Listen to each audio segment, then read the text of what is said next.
welcome back, good to see you again, and I am out in the garden. I'm sure lots of you have been doing this. There's loads of runner beans growing, and I just like to go and eat them because they're really tasty, crunchy.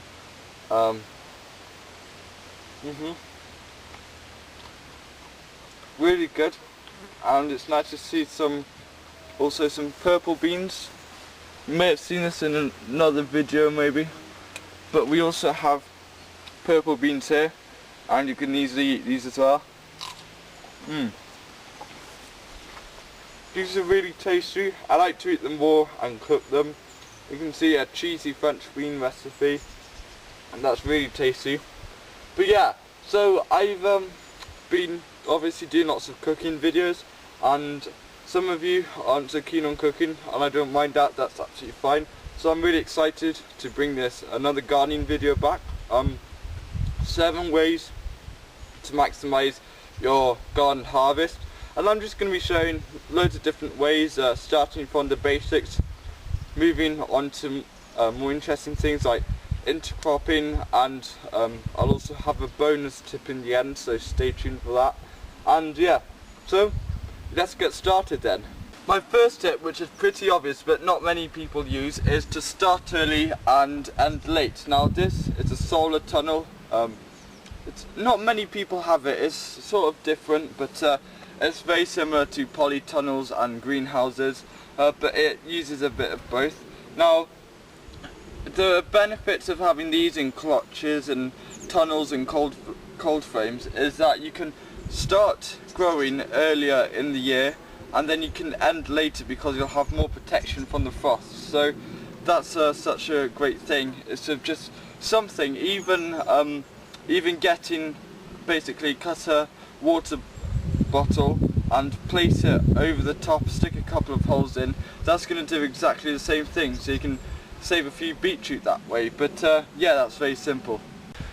Now my second tip is to choose high yielding varieties. So you want to choose well-known varieties that are strong and heavy cropping. Like I use black currants, a certain type of black currants that are always heavy cropping, and I know won't let me down come rain or shine. And also ask around for information or check the back of organic seed packets to see what they say. And it's not good when you grow a tomato plant and you only get a couple of fruits from it, so just make sure and basically don't be scared to ask around. Now these carrots are doing really well.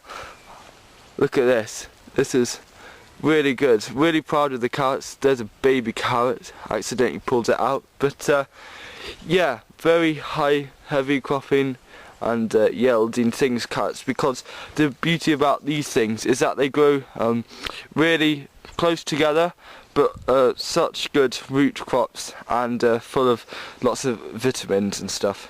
So some university did some research, and interesting found that you can quadruple the per square foot production of vegetables by planting in blocks rather than rows.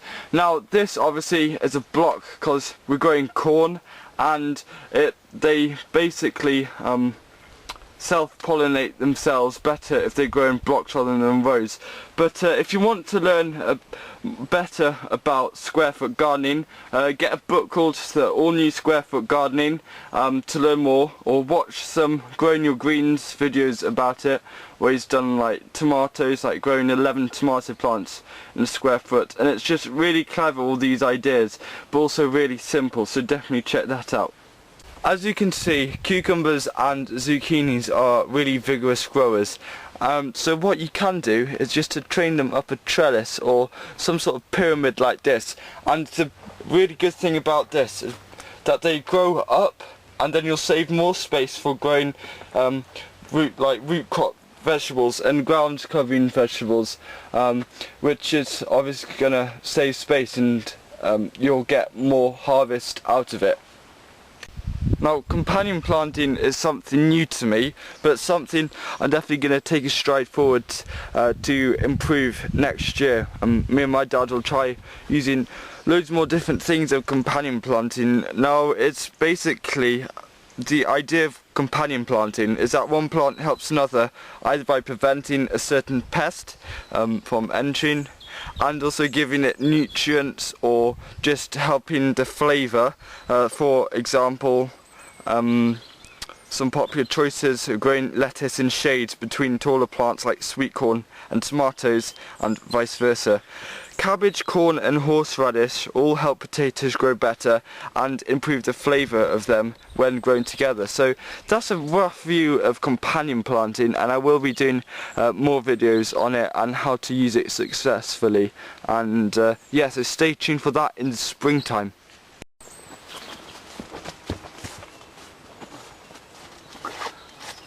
So we're going to interplant to save space. It's another tip, and this method helps make the most of every square inch of ground by growing quicker vegetables in between slower growing vegetables like potatoes, where you can plant radishes and spinach, and then all these crops mature fast and will be harvested long before the potatoes are ready. So it's just making 2 crops out of 1, and instead of, it's just being really sustainable, and I really do believe in that. So hopefully some more videos will be on that as well.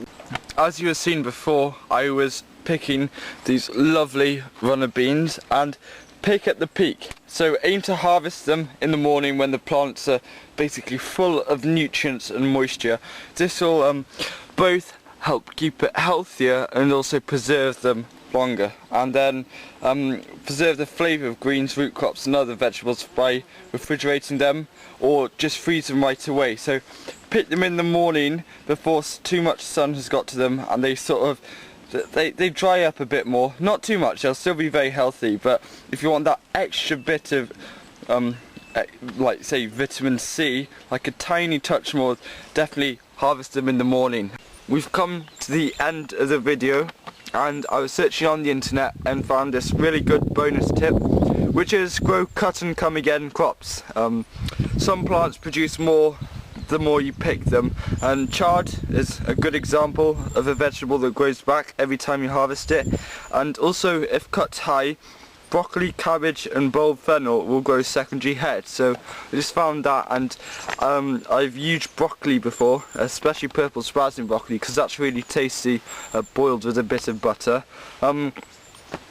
So growing secondary heads is obviously making use of everything you have, and these are broad beans, and what we do every year is say cut it back just to here, and then new shoots will grow out, giving us a second harvest of broad beans. So it's obviously gardening and growing vegetables isn't just growing one crop in one space. There's so many things that you can do to leading to better self-sufficiency. So I hope you found this video interesting, and please be sure to subscribe and like and comment on what you think, and if you have any other tips. Remember, these are only 7 and there are hundreds of them, and I will be focusing more on each individual tip as we go along.